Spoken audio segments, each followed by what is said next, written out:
I spent 3 months building my dad a hand-carved chess set for his 60th.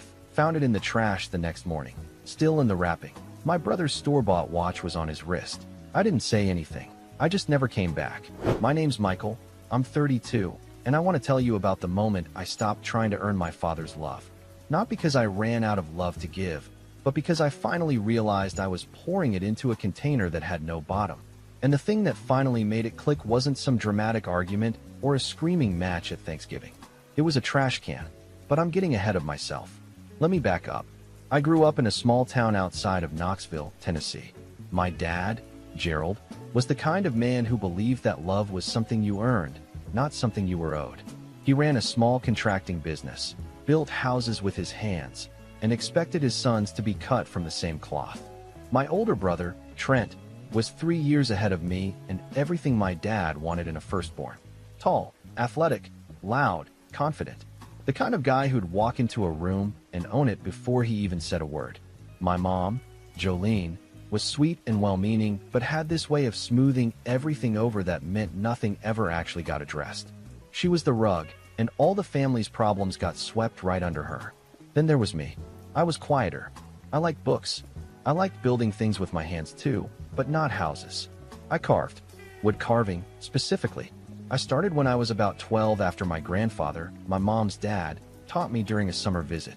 Grandpa Silas was this gentle, patient man who smelled like cedar and pipe tobacco, and he showed me how to take a block of wood and find the shape hiding inside it. I fell in love with it. By the time I was 16, I was making things that actually impressed people. Jewelry boxes, figurines, decorative pieces. It was my thing. My quiet, strange, apparently unimpressive thing. Because here's the deal. My dad never cared about it. Not once. Trent would come home with a second-place football trophy, and my dad would clear a spot on the mantle. I'd come home with a blue ribbon from the state fair for a hand-carved eagle, and my dad would say, "That's nice, bud," and go back to watching the game. I'm not saying he was cruel about it. He just treated my passion like a hobby that I'd eventually outgrow, like collecting rocks or playing with action figures. Meanwhile, Trent's interests were treated like destiny. Trent went into the family business right after high school, started working with Dad, learning the trade, and within a few years they were like a two-man show. They'd go to job sites together, eat lunch together, come home, and talk shop at the dinner table while I sat there eating my mashed potatoes in silence. My mom would occasionally say something like, "Michael got an A on his English paper," and my dad would nod without looking up. "Cool. Thanks, Dad." I moved out at 18, got a small apartment, worked at a hardware store during the day, and carved at night. I started selling pieces online and at local craft markets. It wasn't a fortune, but it was mine. I also started teaching myself chess around that time. I'd always been interested in strategy games, and chess became this meditative thing for me. I'd play online, study openings, lose 1,000 times, and slowly get better. And somewhere along the way, the two passions merged. I started carving chess pieces. My first full set took me about 2 months. It was rough, honestly. The knights looked more like dogs than horses, and the bishops were lopsided. But I kept at it. By the time I was 25, I was making sets that people were buying for $400 and $500. Custom work, themed sets, tournament quality boards. I even had a small following online. People appreciated the craftsmanship, the detail, the patience it took. Everyone except my dad. I'd bring pieces to family dinners. I'd show him photos. I'd tell him about orders I'd landed. He'd give me the same thin smile and say something like, "That's neat, Michael. So Trent, how's the Henderson job going?" Every single time. Like I was a commercial break between the parts of the show he actually wanted to watch. Trent, to his credit, wasn't actively trying to be the favorite. He just was. He was the one who followed in Dad's footsteps, who spoke his language, who could talk about load-bearing walls and permits over a beer. I spoke a different language entirely, and my dad never bothered to learn it. But I kept trying. Every birthday, every Father's Day, every Christmas, I made my dad something. A carved picture frame, a decorative box for his desk, a wall-mounted coat rack with hand-carved detail. He'd say thank you, put it somewhere, and I'd never see it displayed. I found the coat rack in the garage once, behind a stack of paint cans. The picture frame was in a junk drawer. The box was on a shelf in the basement, still wrapped in the tissue paper I'd put it in. But I kept telling myself the same lie. Maybe the next one will be the one. Maybe if I make something truly incredible, he'll finally see me. So when my dad's 60th birthday started creeping up on the calendar, I got an idea. The most ambitious project I'd ever attempted. A full hand-carved chess set. Not just any set. Each piece was designed to represent someone in our family. The king was modeled after my grandfather Silas, the man who taught me everything. The queen was my grandmother. The bishops were my parents. The knights were Trent and me. The rooks were the two family houses, our childhood home and grandpa's cabin. The pawns were carved to look like tools, each one different, representing the trades and skills our family was built on. Hammers, saws, chisels, wrenches. I spent 3 months on it. 3 months of staying up until 2 in the morning, sanding, shaping, detailing. I hand-finished every piece with tung oil. I built the board from walnut and maple, alternating squares with precision joints that would have made a furniture maker proud. I even lined the inside of the box with velvet and engraved a small brass plate on the lid that read, "To Dad. 60 years of building things that last. Love, Michael." I wrapped it carefully in brown craft paper and tied it with twine. I drove to my parents' house the night of the party feeling something I hadn't felt in a long time. Hope. Real, stupid, vulnerable hope. The kind that makes you feel like a kid again even when you know better. The party was nice. My mom had done the whole thing. Streamers, a cake from the bakery downtown, a playlist of my dad's favorite country songs. About 30 people showed up. Neighbors, guys from the job sites, a few cousins. Trent was there with his wife, Candace, and their 2 kids. I showed up alone. I'd been single for about a year, which was another thing my dad liked to comment on. You'd find a girl if you put down the sandpaper once in a while. Hilarious. When it came time for gifts, Trent went first. He handed Dad a box, and inside was a watch. A nice one, sure. A Seiko, probably $200. My dad's face lit up like Trent had just handed him the deed to a lake house. He put it on immediately, held his wrist up, showed everyone. "Now that's a watch," he said. "My boy knows what I like." Then it was my turn. I handed over the wrapped box. It was heavy. My dad took it, hefted it, and unwrapped it slowly. He opened the lid. He looked at the chess set. He looked at the pieces. He picked up the king, turned it over, set it back down. And he said, "Huh, that's something." Then he closed the lid, set it on the table next to the cake plates, and said, "Who wants another beer?" That was it. That was the reaction to 3 months of my life. Carved into wood and handed over on a velvet-lined prayer. Huh, that's something. I stayed another hour. I smiled. I made small talk. I watched my dad show off his new watch to everyone who walked by. And then I went home. I sat in my truck in the driveway for a while. I didn't cry. I was past crying about it. I just felt hollow. Like someone had scooped out everything inside me and left the shell sitting in the driver's seat. But that wasn't even the worst part. The worst part came the next morning. I went back to my parents' house the next morning because I'd left my jacket on the back of a kitchen chair. It was early, maybe 7:30. I figured I'd slip in, grab it, maybe have a cup of coffee with my mom if she was up. Simple. In and out. No big deal. I pulled into the driveway, and the first thing I noticed was the trash cans. They were at the curb because pickup was that morning. Nothing unusual about that. But something caught my eye.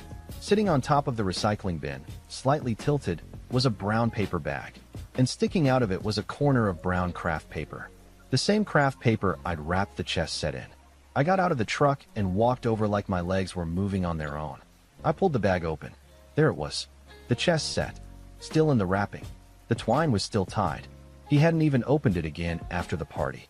He'd just taken it off the table and thrown it away with the paper plates and used napkins. 3 months of work. Hours and hours of carving, sanding, finishing, engraving. A family history rendered in wood. Sitting in the trash next to a crushed beer can and a paper plate smeared with frosting. I stood there staring at it. The garbage truck was maybe 2 blocks away.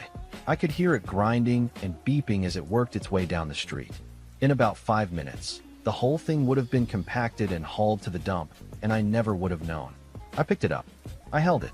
And then I looked up at the house. Through the kitchen window, I could see my dad sitting at the table, drinking coffee, wearing Trent's watch. He hadn't even noticed me in the driveway. He was just sitting there, content, wearing the gift from the son who mattered. I put the chess set in my truck. I got in. I drove away. I didn't grab my jacket. I didn't say good morning. I didn't cry or scream or punch the steering wheel. I just drove home in complete silence, carried the chess set inside, set it on my workbench, and sat down on the floor. I sat there for a long time. That was the last time I went to my parents' house. I didn't make an announcement. I didn't send a dramatic text or post some passive-aggressive thing on social media. I just stopped showing up. My mom called the next week to ask if I was coming to Sunday dinner. I said I was busy. She called the week after that. I said I was working on a commission. The third week, she called, and I let it go to voicemail. Eventually, the calls slowed down. She'd text now and then, the usual stuff. "Miss you, honey," or "Dad's grilling steaks this weekend if you want to come by." I'd respond with something short and non-committal. "Sounds good, we'll see." I never went. Trent called once, about a month in. "Hey man, Mom says you've been MIA. Everything cool?" I told him yeah, just been swamped with work. He said, "All right, don't be a stranger." And that was the end of it. He didn't push. He didn't ask again. That was Trent for you. He cared, but not enough to be inconvenienced by it. The thing that killed me, the thing that I kept turning over in my head like a rock in a tumbler, was that nobody asked why. Nobody said, "Michael, did something happen? Are you upset about something?" Nobody connected the dots. Nobody noticed that I left the party quietly and never came back. Because that's how invisible I was in that family. You can't miss what you never really saw.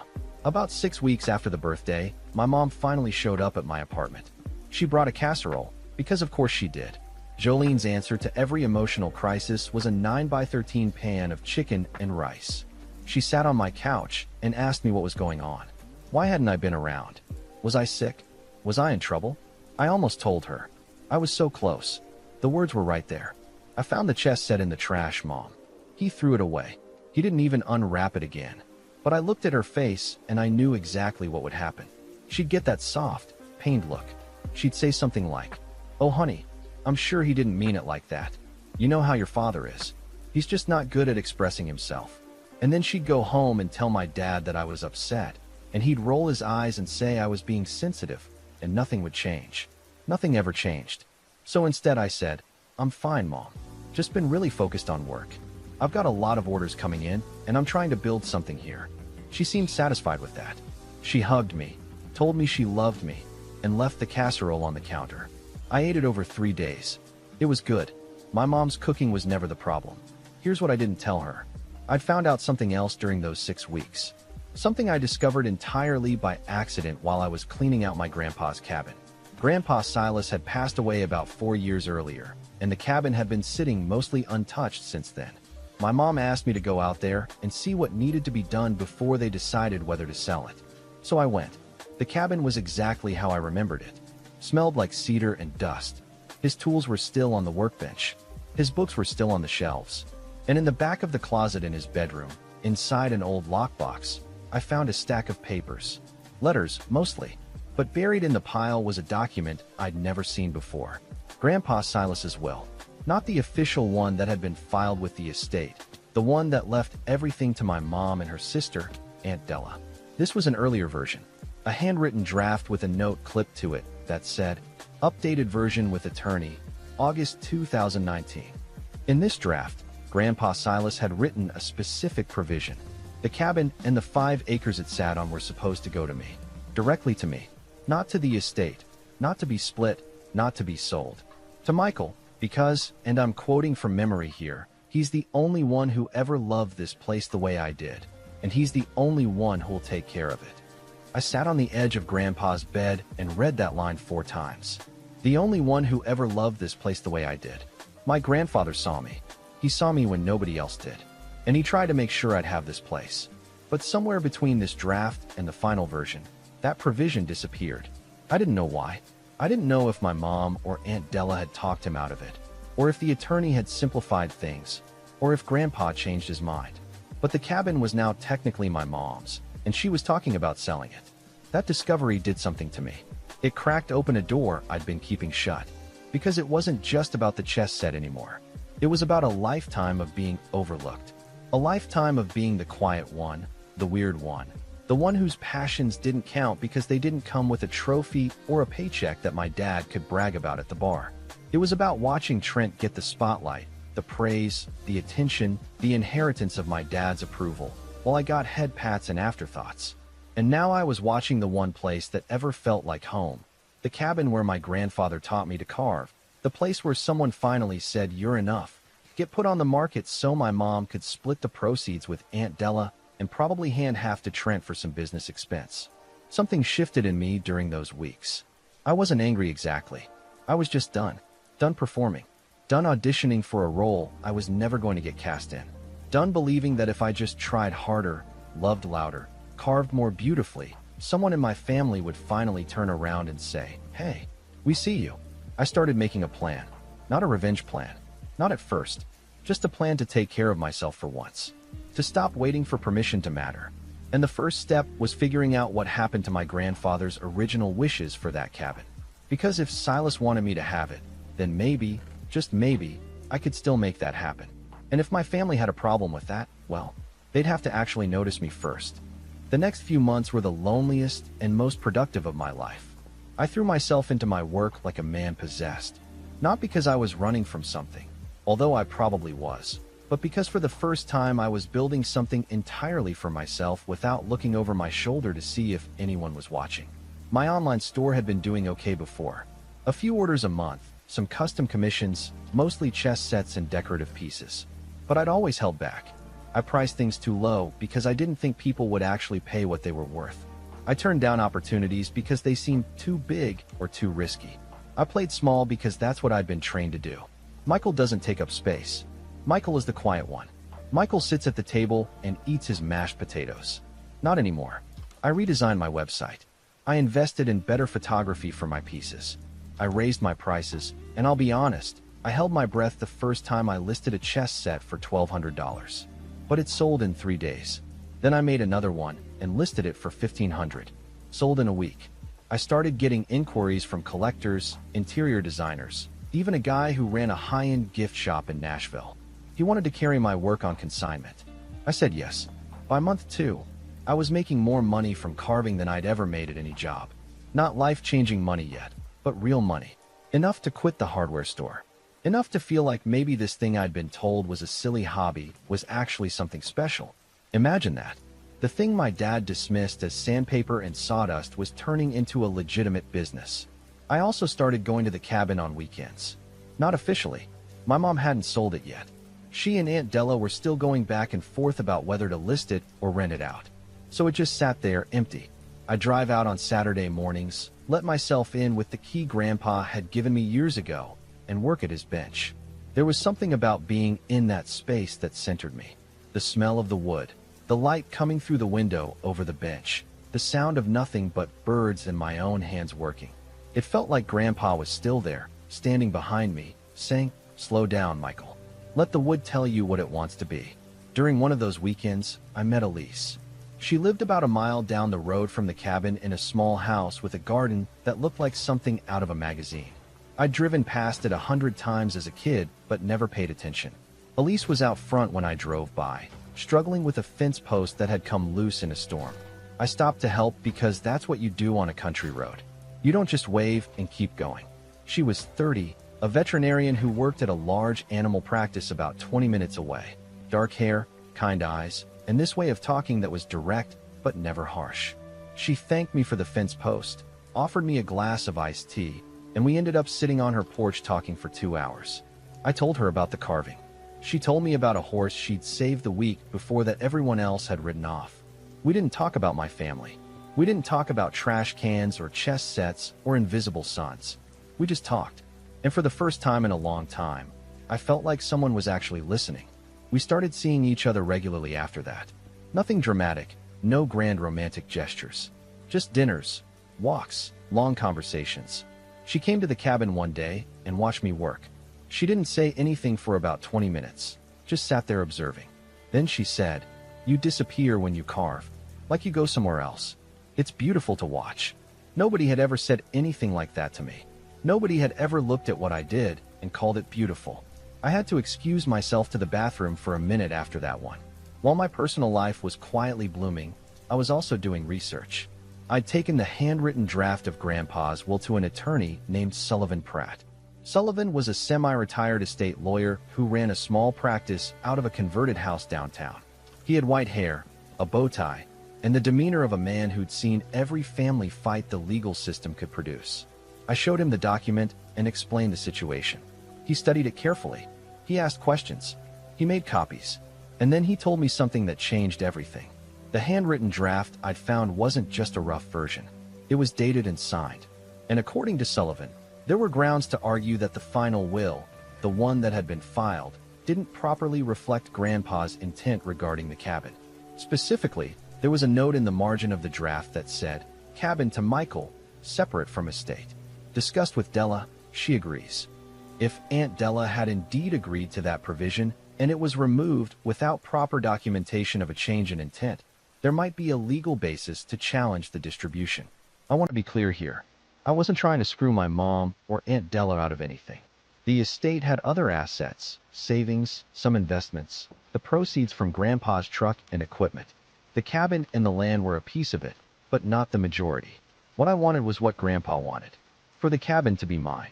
For the place where I learned who I was to stay in the hands of someone who cared about it. Sullivan told me it wouldn't be easy. Estate challenges rarely are.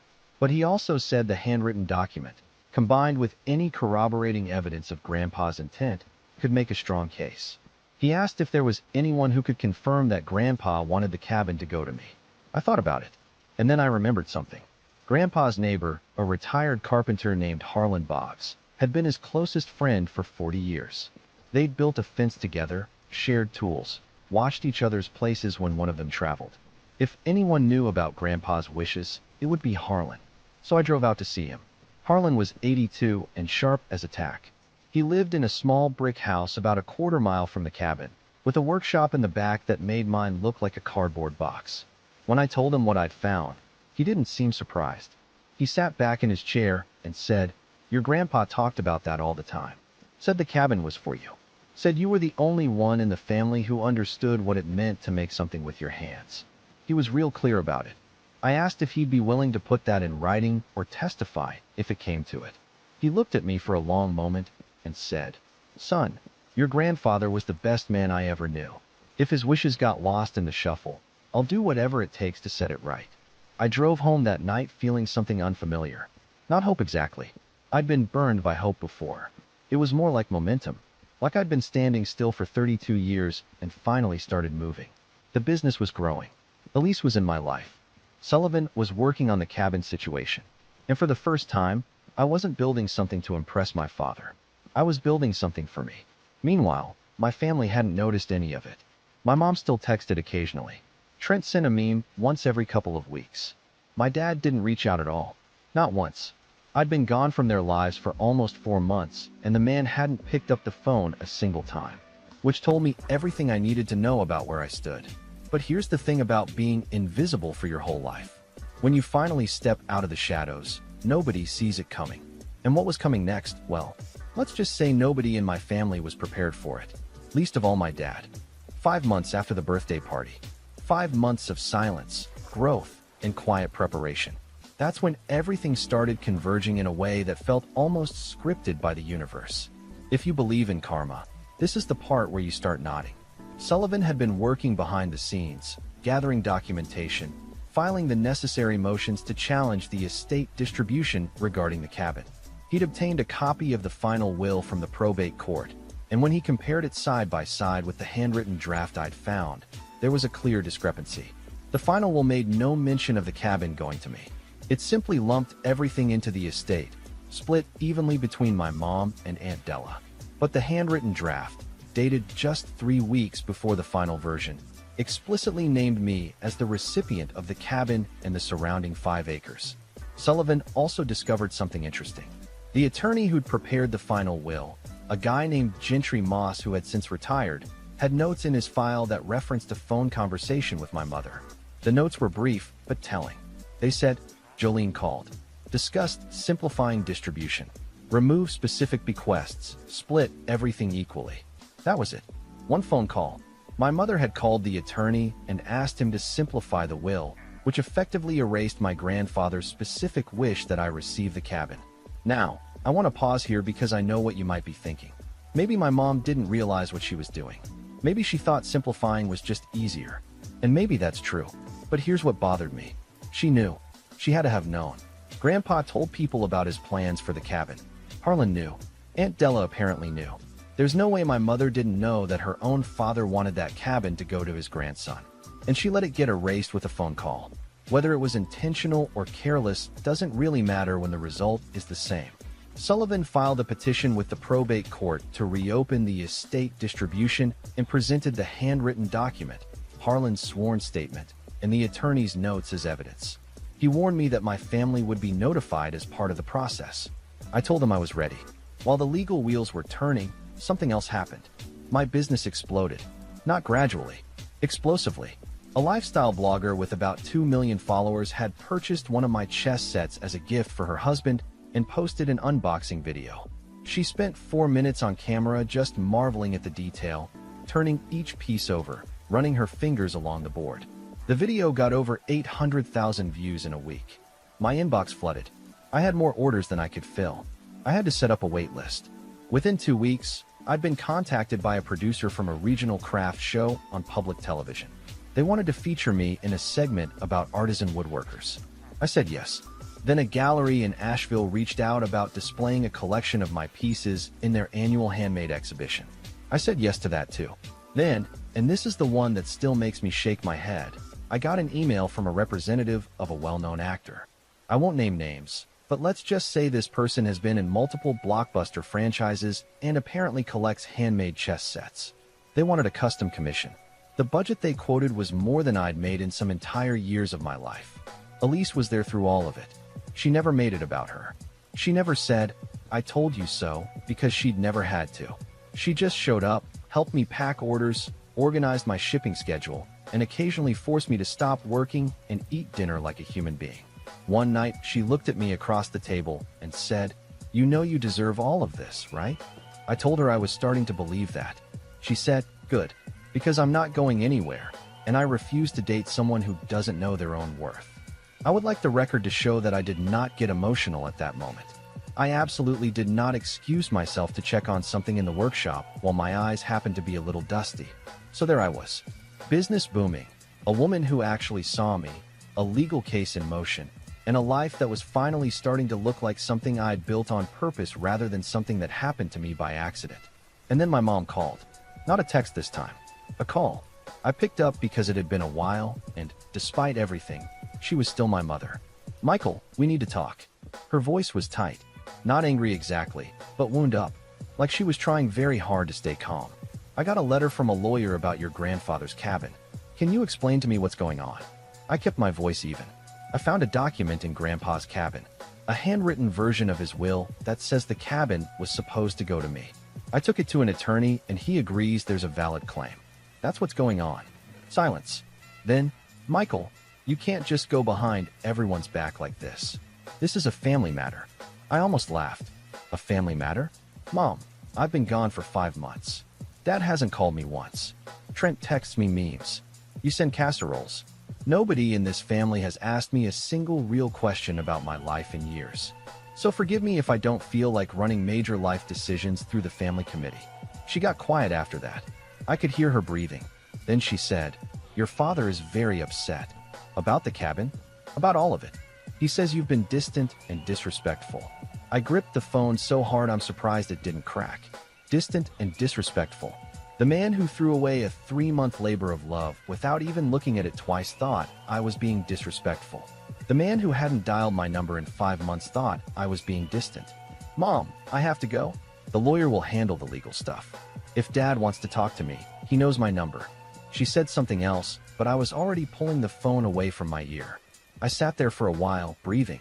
Elise came in and sat next to me. She didn't say anything. She just put her hand on my arm and waited. After a few minutes I said, "They're going to make me the villain in this story." She said, "Then let them. You know who you are." 2 days later, Trent called. This time he wasn't casual. "Dude, what are you doing?" "Mom's freaking out. Dad's talking about getting his own lawyer. You're really going to sue the family over a cabin." I said, "I'm not suing anyone, Trent. I'm asking for what Grandpa wanted me to have. There's a document that proves it. There's a witness who confirms it. And there are notes from the original attorney that show the provision was removed after Mom called and asked to simplify the will. I'm not making this up." Trent was quiet for a beat. Then he said, "Look, man, even if that's true, Is it worth tearing the family apart? And there it was. The question that every family scapegoat gets asked. Is it worth tearing the family apart? As if the family wasn't already torn. As if the tears weren't there long before I found a chess set in the garbage. As if being ignored for 32 years was somehow less destructive than asking for what was rightfully mine. I said, Trent, I love you. But this family was torn apart a long time ago. You just didn't notice because you were always on the side that was holding together. He didn't have an answer for that. The court date was set for 3 weeks out. Sullivan was confident. Harlan was ready to testify. The documentation was solid.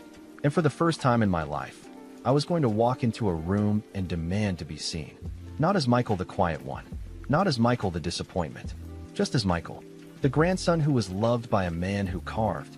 And who carved because he was loved by that man. But before the court date, my dad decided to do something he hadn't done in 5 months. He decided to come see me.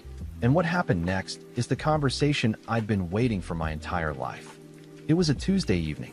I was in my workshop finishing a commission, a medieval-themed set for a client in Portland, when I heard a truck pull into my driveway. I knew the sound of that engine. I'd grown up hearing it. My dad's old Ford, the one he'd had since before I was born, the one he claimed he'd drive until they buried him in it. I wiped my hands on a rag and walked to the front door. Gerald was standing on my porch looking like he'd rather be anywhere else on the planet. He was wearing jeans, a flannel shirt, and Trent's watch. Of course he was wearing the watch. "Can I come in?" he said. I stepped aside. He walked into my living room and looked around like he was inspecting a job site. His eyes moved over the shelves where I displayed some of my pieces, the chess sets on the side table, the framed photos of me and Elise. He didn't comment on any of it. "Sit down, Dad." He sat on the couch. I sat in the chair across from him. We looked at each other. He spoke first. "Your mother says you're trying to take the cabin." "I'm not trying to take anything. I'm trying to honor what Grandpa wanted." He waved his hand dismissively. Silas was sentimental. He said a lot of things in his last years. Doesn't mean they were all practical. He wrote it down, Dad. He signed it. He told his neighbor. He told Aunt Della. He wanted me to have the cabin. The only reason I don't already have it is because Mom called the lawyer and had it removed. His jaw tightened. "Your mother was trying to keep things fair." Fair for who? Because it sure wasn't fair for me. And it wasn't fair for Grandpa. He leaned forward, elbows on his knees, and pointed at me in that way he always did when he was about to deliver what he thought was an unassailable point. "Michael, you're making a mountain out of a molehill. It's a cabin. It's old, needs a new roof, the plumbing's shot. It's not worth what you think it is. It's worth everything to me. That's the whole point. And the fact that you can't understand that is exactly why we're here." He stared at me. I could see him trying to figure out when I'd grown a spine. When the quiet kid who ate his mashed potatoes and took his dismissals with a thin smile had been replaced by this person sitting across from him, calm and immovable. "I didn't come here to argue about a cabin," he said finally. "I came here because your mother is upset, your brother is upset, and honestly, Michael, I don't understand what's gotten into you." That's when I decided to stop holding back. "You want to know what's gotten into me? I'll tell you, but you need to actually listen. Not nod and wait for your turn to talk. Actually listen." He sat back and crossed his arms, which was Gerald language for, "I'm tolerating this. I spent 3 months building you a chess set for your 60th birthday. Every piece was hand-carved. The king was modeled after Grandpa Silas. The board was walnut and maple. I engraved a brass plate on the lid. It was the single best thing I've ever made. I put more of myself into that gift than anything I've ever created." He blinked. I could tell he barely remembered it. "You opened it at the party, said, 'Huh, that's something,' set it on the table next to the cake plates, and spent the rest of the night showing off the watch Trent bought you." He shifted uncomfortably. "Michael," I said, "thank you. You said, 'Huh, that's something.' And then the next morning, I came back to get my jacket and found the chess set in the trash can at the curb. Still wrapped. You threw it away, Dad. You didn't even give it to Goodwill or shove it in the basement. You put it in the garbage with the used paper plates." The room was dead silent. I watched his face go through about 4 different expressions in 5 seconds. Confusion, recognition, defensiveness, and then something I'd never seen on Gerald before. "Shame. I didn't know," he started. "Didn't know what? That throwing away a handmade gift from your son might hurt? That treating someone like they're invisible for 32 years might have consequences? What exactly didn't you know, Dad?" He uncrossed his arms. His hands went to his knees and just sat there. He looked smaller than I'd ever seen him. Not physically. Gerald was still a big man, but something inside him had contracted. I didn't mean to throw it away, he said quietly. Your mother was cleaning up and I thought it was, I don't know, a decoration or something someone brought. It had a brass plate that said "to Dad" on it. He closed his eyes, and for the first time in my life, I saw my father confronted with something he couldn't dismiss or wave away. The evidence was too clear, the hurt was too real, and I was sitting right in front of him, not flinching. I messed up, he said. Yeah, Dad, you did. Not just with the chess set. Every carving I brought home that you ignored. Every ribbon I won that you never hung up. Every conversation you steered back to Trent while I was mid-sentence. You spent my whole life telling me in 1,000 small ways that I didn't matter. And when I finally stopped showing up, you didn't even notice for 5 months. He didn't argue. He just sat there, absorbing it. And then he said something that surprised me. I don't know how to fix this. I don't know if you can, I said. But I know what's going to happen with the cabin. That property is going to come to me, because that's what Grandpa Silas wanted, and I have the paperwork and the witnesses to prove it. And I'm going to restore it. I'm going to fix the roof and the plumbing and the porch, and I'm going to use it as my workshop. Because that's where I learned to be the person I am. And that person is someone worth knowing, Dad. You just never bothered to find out. He stood up slowly. He looked at me for a long moment. Then he looked at the chess sets on my shelf, and I could see something shifting behind his eyes. Like he was seeing them for the first time. Really seeing them. The detail, the artistry, the hours and hours of patient, precise work. These are beautiful, he said. And the way he said it, heavy and raw, like the words cost him something. I almost believed he meant it. Thanks, I said. You can let yourself out. He left. I stood at the window and watched his truck pull away. Elise came out of the bedroom where she'd been giving us space. She put her arms around me from behind and said, "How are you?" I said, "I'm good. I'm actually really good." 3 weeks later, we went to court. Sullivan presented the handwritten will, Harlan testified, and the attorney's notes were entered into evidence. Aunt Della, to my genuine surprise, testified that she remembered Grandpa talking about leaving the cabin to me and that she'd always been fine with it. The judge ruled in my favor. The cabin and the 5 acres were transferred to my name. My mother cried in the hallway afterward. Trent stood next to her looking uncomfortable. My dad wasn't there. He'd refused to come. But a week later, I got a package in the mail. No return address, but I recognized the handwriting. Inside was a framed photo I'd never seen before. It was me at 12 years old, sitting at Grandpa Silas's workbench, holding up a small carved bird with the biggest smile on my face. On the back, in my father's handwriting, it said, "I should have paid more attention." I put the photo on my workbench at the cabin, right where Grandpa would have wanted it. It's been about a year since all of that happened. The cabin is restored. New roof, updated plumbing, a proper workshop with good lighting and ventilation. I work there most days now. Elise and I moved in together, into her place down the road, because it turns out loving a veterinarian means you also get 3 rescue dogs and a cat named Hank who judges you from every elevated surface in the house. I proposed to her last month on the cabin porch. She said yes before I even finished the question. My business is thriving. 6-month wait list, 2 more media features after the craft show, and a deal to sell a limited collection through a national retailer. The chess set I made for my dad, the one I pulled out of the trash, sits in the cabin on a table by the window. I never sold it. It stays there as a reminder, not of what my father did, but of what I'm worth. As for my family, it's complicated. My mom and I talk occasionally. She's trying. Trent and I grab a beer now and then. He still doesn't fully get it, but he's making an effort. And my dad? We're not close. We may never be. But he came to the cabin once, about 2 months ago. Didn't say much. Just walked around, looked at the workshop, watched me carve for a while. Before he left, he put his hand on my shoulder and squeezed. That's about as eloquent as Gerald gets. I don't need his approval anymore. I spent 32 years carving things for a man who couldn't see them. Now I carve for myself, for Elise, for clients who appreciate the work, and for the memory of a grandfather who looked at a quiet kid with a block of wood and said, "Show me what you see in there." And every single day, I show him.